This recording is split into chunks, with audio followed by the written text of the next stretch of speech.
Hi, welcome to One Eye on the Page. I'm Scott. I am here with Robyn, whose YouTube page is a Hobbit's reading list. If you don't follow either one of us or only one of us, we are a father and daughter. We are here today to discuss Something Fabulous by Alexis Hall. You're starting to laugh already.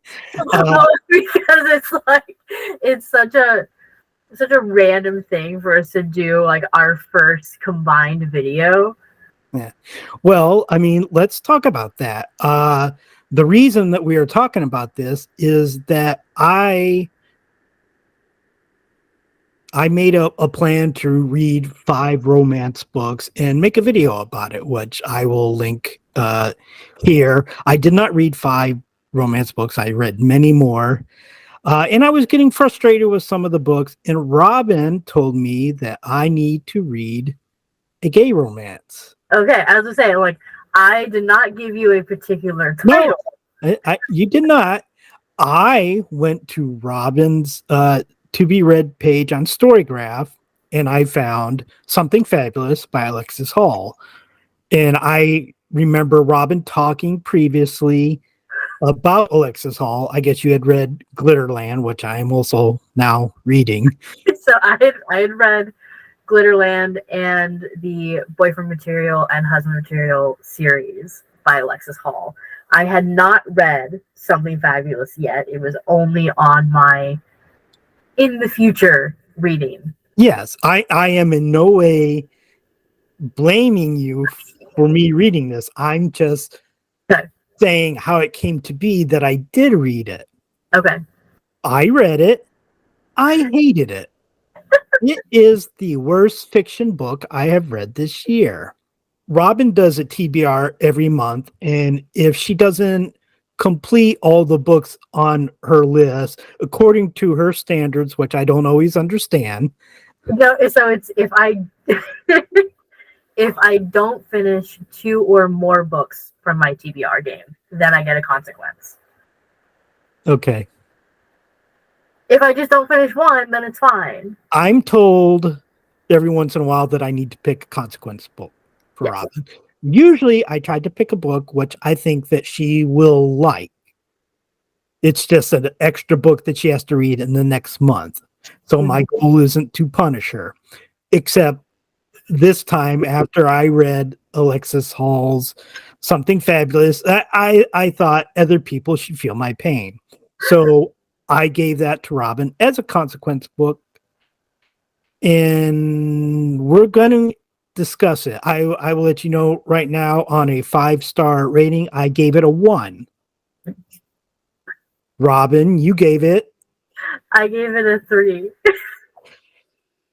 Which I wanna highlight though, because I have my spreadsheet up right now. In comparison, the only other Alexis Hall book I've read this year was Glitterland, and that got a 4.5. Yeah, I will point out that Robyn and I both use the 5-star rating system. Robyn probably rates a little bit more leniently, and I rate a little bit more harsher. Mm-hmm. Robyn's, in my opinion, starting rating is 3.5. I want to disagree with that. Do most of your books get the 3.5? I would say, honestly, I would say most of my books get a 4-star. But yes, I would say I can count on one hand the amount of books this year that are below a 3. Yeah. I would say probably most of the books, if you were going by what star rating most books got, I would say probably be 3.5 for me, but I also have more ratings under 2.5 than you do. Yes. So I will have to say that I'm actually bothered by your rating for this book, even more so than if you had given it a 4.5 or a 5, I think. I have to say, so I texted Dad as soon as I finished the book, as soon as I put it through Compile and I figured out what the rating was. I texted him that it's a 3-star, and he immediately said that I overrated it. Yes. That was his immediate response. Yeah. What I will say, I don't usually quibble with her ratings, even when they are different than I Mhm. would give for books.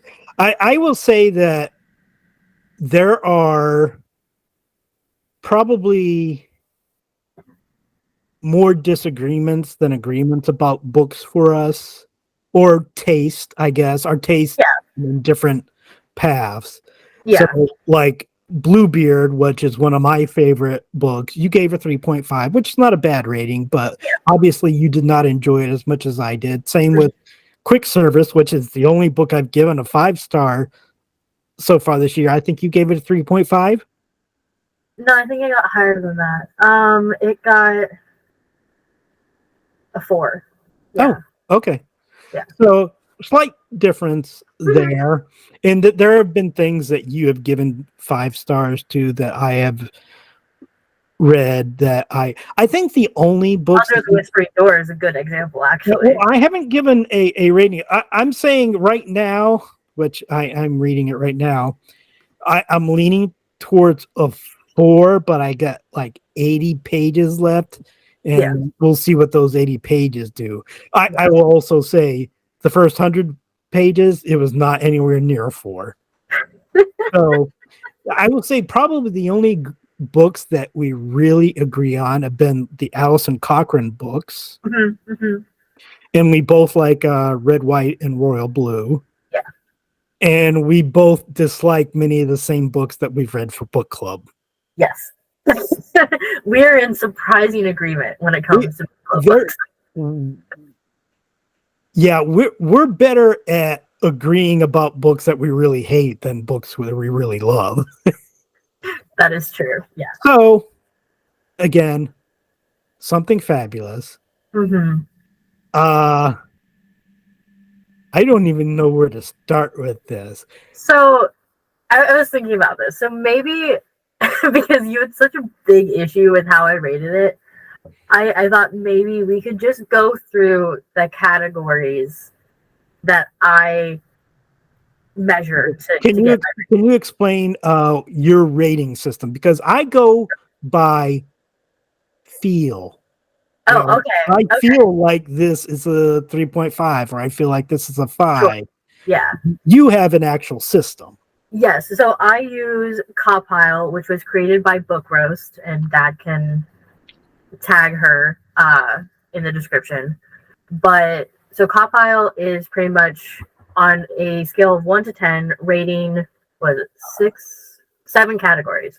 So it's character, atmosphere, writing, plot, pacing, intrigue, logic, and enjoyment. So the reason I use that is because I feel like if there is one aspect of a novel that I don't like, say a particular character, my personality is that that would overshadow everything else that I do like. And so I like using Copile because it breaks it down to more particular areas. And so I don't just get completely, I don't know, swayed into what I don't like, which I think is how you get to a 1. I get the feeling that if you piss in a pool, no matter if it's just a drip, there's piss in the pool. Sure. And so if there's piss in the pool, I don't want to go swimming. And Yes, that's fair. I don't want to swim in something fabulous piss pool. When you put it like that. But yeah, so I use Copilot not to be. I'm not gonna say like objective because it's not objective. It's all my opinion still, but just to take different things into account. Because like if I was rating Bluebeard completely on feel or on enjoyment, it would have gone. When did I read Bluebeard? You gave Oh, 3.5. yeah, no, it would have gotten a 7 out of 10. That was my enjoyment. Okay, that's still 3.5. I mean, it's still 3.5, but like I don't know. There are things where like my overall enjoyment completely overshadows everything else. Like there are things in Something Fabulous that I did like a lot. a lot. A lot. Nothing got a 10. I will say that. I mean, as I pointed out before, it ended. I like that. But like, so for example, the atmosphere got a fairly high rating because Alexis Hall is still a good writer, and I did feel the settings and could imagine them very well. So he got a high rating for that. Okay, but I'm kind of okay, and we have discussed this a little bit Sure. Off video. We actually have lives off there. It's weird. But I think there are things in the book. Okay, and just to let everybody know, if you've gotten this far, this is going to be a spoiler-filled Oh yeah. video. It's gonna be full of spoilers. If you have not read the book or you don't want to know spoilers, get out now because we're going to talk some shit. Yeah. So you said you felt like you were there, I guess. Yeah. I could picture it really well. Okay, but what? I hit the desk. Oh. Well, your body knew you were lying, so Sure. I kind of feel like it's use of the LGBTQ kind of made it feel like it wasn't You're so fixated on that. I am fixated on it. I just don't think it made sense in this book. Not that there were LGBTQ characters, but there were so many. There were so many, and they were so open about it. Mm-hmm. And the world that he created, it didn't make sense because Valentine's saying one thing that this is abnormal and strange. And he had never considered it. Never considered it. And then everybody's doing it. Literally, almost every other character in there is in some type of LGBTQ plus relationship. Or I think every character that has dialogue is LGBT in some way. Yeah, except his mother, I believe. Yes, except his mother and her boyfriend. Yeah. Presumably. Huh? I mean, presumably. Yeah. They could be bi. they didn't mention anything though, so yeah, but yeah, pretty much every other character, which I do understand, and like, is it realistic, especially with what Valentine is expressing about like he didn't know that was an option? Like, no, it's not realistic, but in that area, and this may be just like a thing because I read so much more queer romance than you, is like in that area I can suspend my disbelief because it's like, sure, it does bother me that Valentine has such a different perspective, so that part did bother me. Yeah, see, but, if it were the case that everybody was banging whoever they wanted, fine, but it was presented as not a normal scenario. Yeah. So I kind of felt like Hall is trying to have both ways with this. Sure, and yeah. It didn't work for me. Okay, that's fair. And then the the other category that got the highest rating, both atmosphere and intrigue, got an 8. Because I did want to continue reading. I wanted to see what happened next, even if a majority of it was aggravating. I mean, so I had a high level of intrigue. I wanted to keep reading it. I continued thinking about it when I wasn't reading it. I mean, to me, that's like saying, ooh, I have a high level of intrigue at this car wreck. I mean, sure, I guess, but to me, that's negative intrigue. Sure. And actually, the category that got the lowest rating wasn't characters, but that one, characters got a 5. Wow. This is out of 10, right? Yeah. 1's an option, right? 0 is an option. Is 0 an option? I think. Let me look. Are negative No, numbers an option? just 1. It's 1 to 10. Okay, you gave it a 5.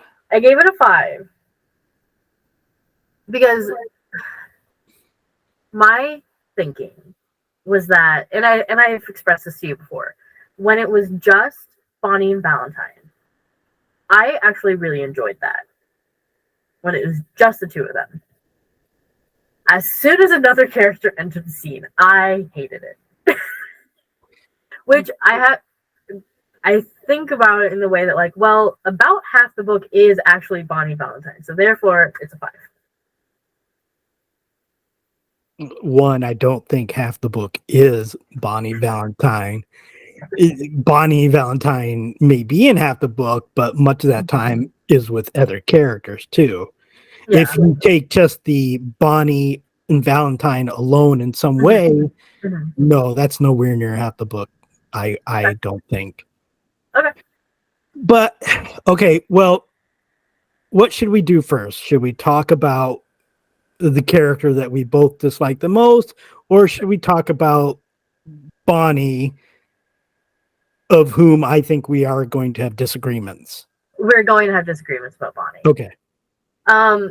Let's just talk about Arabella and get her out of the way because she took up too much brain space as it was. I absolutely hated her. I believe she's definitely the worst character that I have read, at least this year. I compared her to Holden Caulfield. Yeah. Which to me, I mean, that's not a good comparison simply for the fact that there are going to be many people watching this who actually like Holden Caulfield. Which I don't, I'm so confused. To me, Holden Caulfield is one of the worst fictional characters I've ever read. Mm-hmm. To me, I appreciate other people like him, and that is great for you. I'm glad that you like a book that is so beloved. I did not. I'm not going to say anything about Holden Caulfield, so people are just going to like me more now. You don't like him either. I don't express it, though. But honestly, and maybe this is just because I haven't read Catcher in the Rye in over 10 years, but that's like to me, Arabella's worse. Yeah. I can't compare like however far back, but definitely this year there's been no worse character. Yeah. Because she's just like, one, she's so dramatic, but she's also incredibly manipulative, which really gets to me. Like, I have a really big thing against manipulative characters. And also, she just took things way to, like, she literally shot him. Yes. And she made him, whenever she talked about him to anyone else, she made him this huge villain, when he's really not. He's my favorite type of character. He's a lovable idiot. That is true. That is Robyn's favorite type of character. And that is what Valentine is. He's smart in a lot of ways, but boy, is he dumb when it comes to emotion. I will say, for those who have not read it, he's not actually an idiot, but he is an idiot about some things. Emotions. Yes. But that's also because he's a duke. He wasn't raised to have emotional maturity or to think about other people or anything. He's a duke. And that is important. And I will come back to that argument a lot because he's not treated with the amount of respect that he should be. That's true. What's interesting enough is not necessarily the part that bothers me as much as it does bother you. Yeah, it really bothered me. It bothers me just that they're treating Valentine like this. Nothing to do with him being a duke, but because my argument about this, not that you're arguing with it, but is that, like, in that time, in the early 19th century, 20th century, Edwardian times, being a duke, like, even if whatever person didn't respect, royalty or landed gentry or whatever, like, you still treated them respectfully, because if you didn't, you would get punished and there would be consequences. And not a single character in this book treated Valentine with even like a modicum of the respect that he should have been treated with. And that bothered me way more than like when you bring up like all these LGBT people wouldn't be so open about it. That the Duke thing bothered me way more. Yeah. I mean, it bothered me too, but not because he was a Duke, just because he was a person. Yeah, I mean, yeah. You shouldn't treat people like that. You shouldn't try to convince someone to murder them. Arabella. Yeah. The problem I have with Arabella, I think I would have been fine with her if she was presented as in the wrong and as a bad person, but I don't get the feeling that Alexis Hall looks at her that way. Yeah. And every situation where it's Valentine versus Arabella, I feel like we're told, no, Valentine's in the wrong. Yeah. And it's just like, no, he's not. He essentially, okay, so at the end, because I don't think we haven't talked about this part yet. At the end, when Valentine and Arabella are like reunited for the last time after she shot him.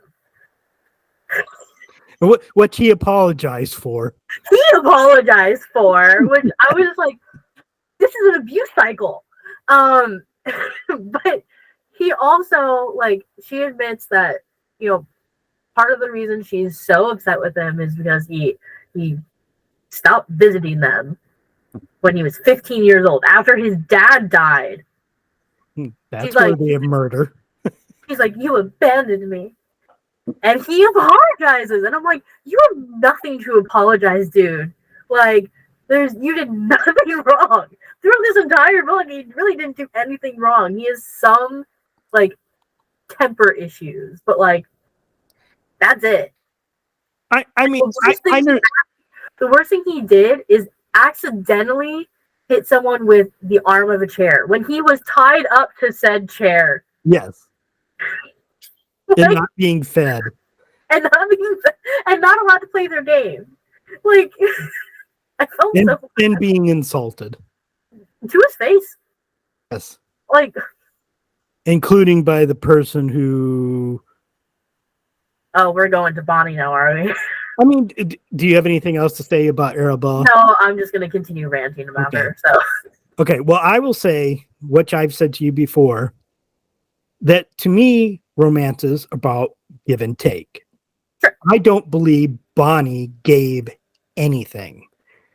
I assume you disagree, or you're just like, I like Bonnie, so I'm just going to forgive all the negative about him.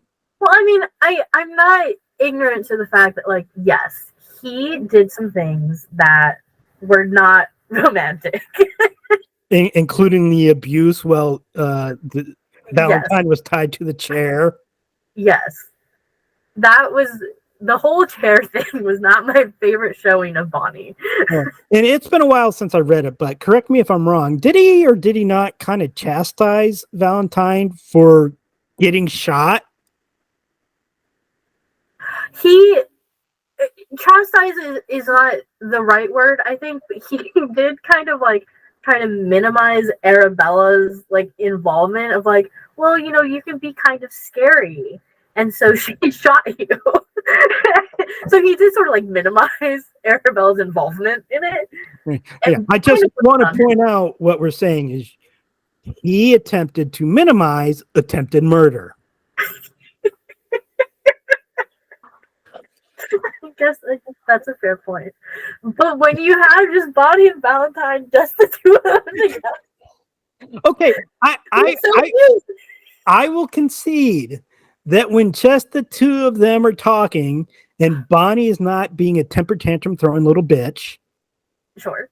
Which, I'm sorry, he was at the end there. Which end? The end of the book. With the proposal? Well, when Valentine first comes to him, he's like hiding and pouting and just... Oh, when he's literally in a tree? Yeah. Yes, I would agree with that. And when I say literally in a tree, I don't mean that he climbed the tree. I mean that he was in the tree trunk. I will say when it's just the two of them, generally throughout the book, yes, it's fine, but that's also if they're not talking about anything beyond really just sex, sort of. I think they did a fairly good job of like talking about the Arabella thing most of the time. You so disagree with me. Did you get extra pages in your book? Because Well, I listened to the audio. I Which can you imagine like listening to something fabulous? Like oh no, like I told you I wouldn't be able to do it because I'd have to keep stopping. yeah. And it's different stopping an audio book versus a physical book. It's like, okay, I'm gonna set this aside.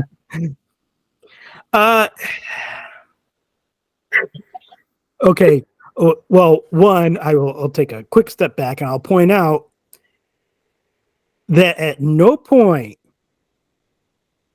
did Bonnie apparently in their life try to knock any sense into Arabella. So he has contributed to not only, I mean, yes, it has, but like also it's portrayed throughout the book, which is another reason why I don't necessarily blame Bonnie for this, but like it's portrayed throughout the book that like Arabella is like the more practical one. And Bonnie is the one whose his head is always up in the clouds. And I'm just like, she's trying to turn everything into like this like Victorian novel. Like literally, she's swooning all over the place. Like and not even well. I mean, you can tell she's not really swooning. She's faking it. I just swoon, you have to commit.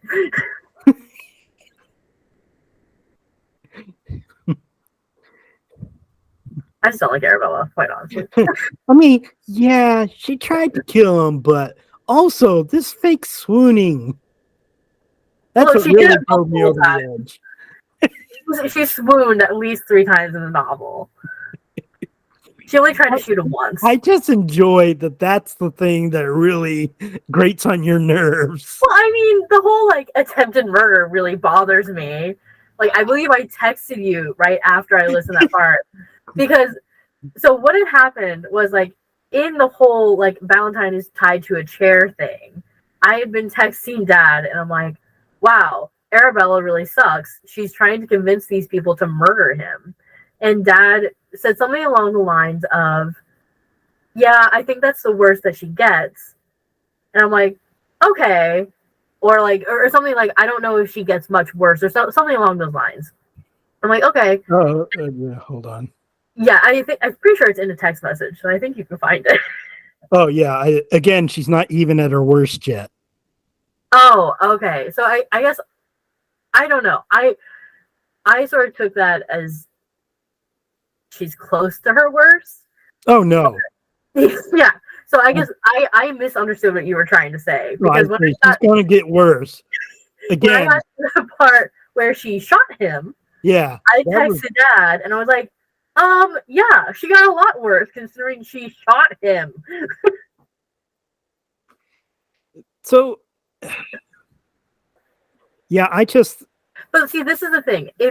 This is why I use Copile, because if I was, especially by the end, because I don't feel like that proposal scene made up for like all the other bullshit. Like, if I had just been going off of like vibes, it would have gotten a much lower rating. I think actually for the amount of like feeling that I had throughout my listening time, I do think a 3-star is actually accurate from my perspective. Yeah. But again, I got to go back to, and I don't know even if it had turned out differently that I would give it a higher rating, but I don't feel like there was a real romance there. Valentine gives, Bonnie takes. Mm-hmm. Okay, what were you about to say? I don't know. Oh, well, I said it's not a real relationship, I don't think. Also, I think you're correct. in that. But I don't know. I think I just look for different things in my romances. I also feel, and this may upset you, Oh, okay, thank you for the warning. I feel like Bonnie is more like Arabella than you may think. I don't disagree with that. I don't think he's as bad. He's not as huh? He didn't shoot Valentine. Yeah, I don't think that he would ever succumb to violence, but he has also shown that he won't do anything if violence is happening. You know, he could have gotten Valentine to not be tied up in that chair. That is true. And correct me if I'm wrong. Trying to stop Valentine from getting into that duel. You know, the first time that, well, not even the first time Valentine had a gun pointed at him. He had a lot of guns pointed at him. Well, yes, everybody in the novel was against him. Yeah. Yeah. And he apologized for it or said he was wrong when he was not wrong. Was there any relationship with any other character in there that you felt like, oh yeah, Valentine's the wrong person on this side of it? No. And it's like, because I felt like Alexis Hall was trying to make a comment about the LGBTQ people in this world, and it's just like, I don't think you're sending the message you think you're sending, pal. Yeah. No, I would agree with that. And I think I've expressed this to you a couple days ago, is like, I don't know what the actual message of the book was. Oh, I don't either. Because if it was like a condemnation, Valentine's wrong. Yeah, well, somehow. Not even, yeah. But like, if the message was like a condemnation of arranged marriages, like, I don't think that was really successful. If it was a praise of love matches, I don't think that was successful either. If it was a commentary on the LGBT in and warring times, I don't think that was necessarily done well. If it's just supposed to be a fun time, I don't think that was done well either. I don't know what the message was. Yeah, and that's I have to feel like, even though you rated it higher than me, that you were probably angry a lot through this book, because it's the simple fact that Arabella was in a lot of the book, and it's impossible to read or listen about her and not be angry. That is true. So, yeah. But I didn't want what is supposed to be a side character to overshadow, which maybe I should have, because I think she does overshadow the main characters because she's so god awful. So I'm not changing my rating, but I am giving that concession. Huh? I am giving that concession that maybe I should have taken her presence into account a little bit more. I don't need you to change your rating. It's enough that I know you're wrong. No, your ratings are your ratings. Yeah, this is usually how our conversations go. Also, we do a podcast about P.G. Wodehouse. It's called I'll Be Dash, a Wodehouse podcast, where we talk about the books of P.G. Wodehouse. We've done, 5 or 6 of them so far? 6, I think. We've recorded 6. We have 5 out. Okay. So we do them roughly once a month or so. Our discussion can go somewhat like this, although we don't generally find much to be angry about in Wodehouse as we do in this book. Speak for yourself. Okay. We're both confused by cricket, which has played a part in a couple of Wodehouse books, and Robyn really doesn't like the character Smith, who is a big part, I think, of 5 Wodehouse books, which We've done one of them so far, or technically two, but it was a huge novel broken into two parts, and we have 3 other ones to do, which will include one next month. So yeah, we do, and we have discussions about books all the time, and occasionally we end up reading the same books, not counting the Woodhouse books that we read. Yeah. And as we pointed out earlier, we don't always agree. We don't always like the same things. Just the fact that you gave this a 3 shows that you're more generous than I am. Sure. When it comes to star ratings. Yeah. So if you liked getting to see how we talk to each other about books, definitely check out our podcast, because even if like we don't have huge disagreements about Woodhouse, I think we both enjoy it. I have things that I fixate on a little bit more than Dad does. Plus, Robyn will also find the things in the book that sound dirty and fixate on those. Look, Woodhouse has a lot of queer subtext. Or he's just using language that was prevalent in the early 20th century. There was a character talking about getting into another man's clothes. Like, tell me that's not queer subtext. It's not queer subtext. It is. It's from what I know about Woodhouse. You can't say anything. You're not queer. Neither was Woodhouse. You don't know that? I do know that.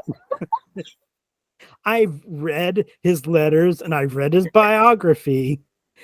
The man was not much into sex at all, much less with other men.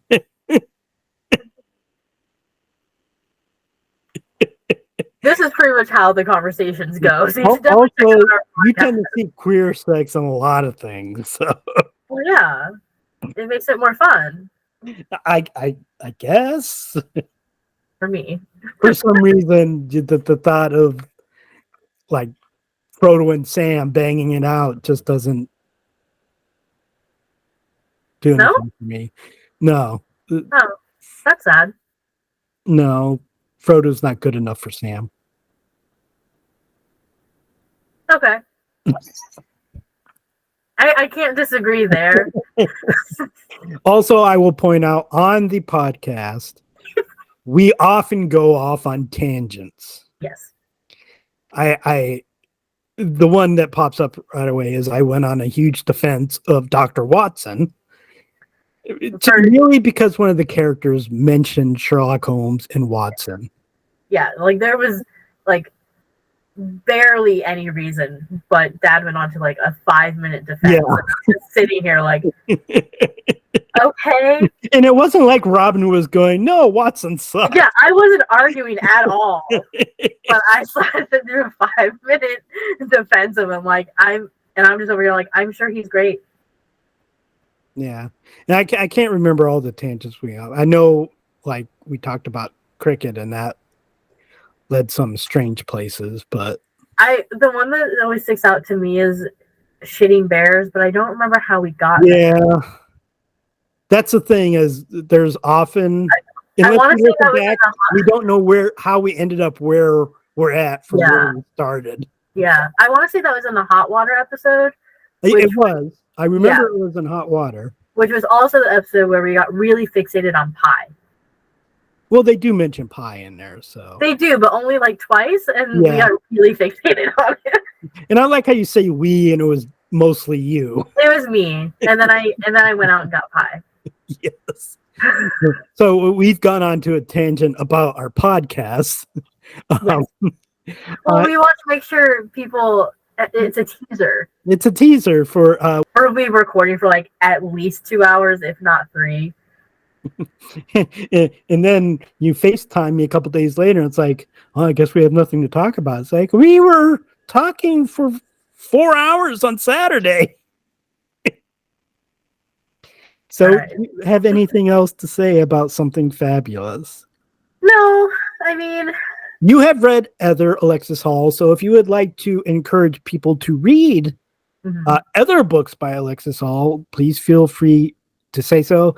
I've only read about one chapter of Glitterland, so I have nothing else to. yeah, I would say that like for similar vibes to Something Fabulous of like this like grumpy sunshine dynamic, I would definitely recommend Glitterland. I liked it a lot more than I liked Something Fabulous. I think it's better done, quite honestly. It is set in modern times, so maybe that's part of it. But I also do really highly recommend Boyfriend Material, which is probably what Alexis Hall is best known for. I know he has a lot of other books out as well, but I just haven't gotten to them yet. So, but I do recommend like Glitterland and Boyfriend Material. And you've also read Husband Material, but you don't really recommend that one, which is also a sequel to. It is a sequel to Boyfriend Material. I recommend it up until the last 10%. All right. I The main reason why I want you to read Glitterland is because while I think there are a lot of similarities between Valentine and the main character Glitterland, Ash, when he's treated like a villain, it's because he did something wrong. Like, Ash does do things wrong where he should be like, people should respond to him like, dude. But he has the same sort of flavor of like, oh, I didn't know this was a thing. But Ash is more, oh, I didn't know positive emotions were a thing, instead of I didn't know gay people were a thing. So, so it's just to me, Glitterland is more believable. Yeah, well, I mean that was, I wanted Valentine to be like transported to another place in the world where none of these people were around. Yeah, because he didn't deserve any of this. And again, and it seems like the author is saying he did, and I'm just like, I'm not seeing it. I'm not going to say that. Never mind. I feel like if we were supposed to think that Valentine deserved the way that he was being treated, we shouldn't have gotten the book from his perspective. We should have gotten it from Bonnie, maybe. I was gonna say Arabella, but we get the first. Oh God, no! Arabella, and I still didn't agree with her. So. Yeah. I think there's really no other way for you to give the perspective except for Valentine. I don't think it works. I agree, but I'm just saying, like, if we were supposed to look at Valentine as like a slightly villainous character, it shouldn't have been from his perspective. Yeah, and again, I don't get it, because his only real fault was ignorance. Yeah. And if you're going to treat somebody who's ignorant, but who also seems willing to learn and be corrected. Yeah. If you're treating that person as a villain, yeah, you're doing something wrong. Yeah. So, I think we said this is going to be like half hour long. Have fun editing this. Well, thank you for watching. Please like and subscribe, leave comments. Please visit Robyn's page, a Hobbit's reading list, which I will link in the description. And maybe we will do this again at some point. We'll see. I think it will have to be another book that really. I don't know that if we discuss a book that we really enjoy. Oh, I don't think it would be as fun. That is fun. Although we do it with Woodhouse. Yeah. We've enjoyed the majority of them, at least so far. Although we are doing the next one, The Pot Hunters, which I think both of us will not enjoy. So we'll see what happens there. That should be out in August or. Yeah. Oh, The Pot Hunters probably closer to September. Yeah, somewhere around the 1st of September. Yeah. Give or take however many days. All right, so that's it. Thank you for watching, and see you soon.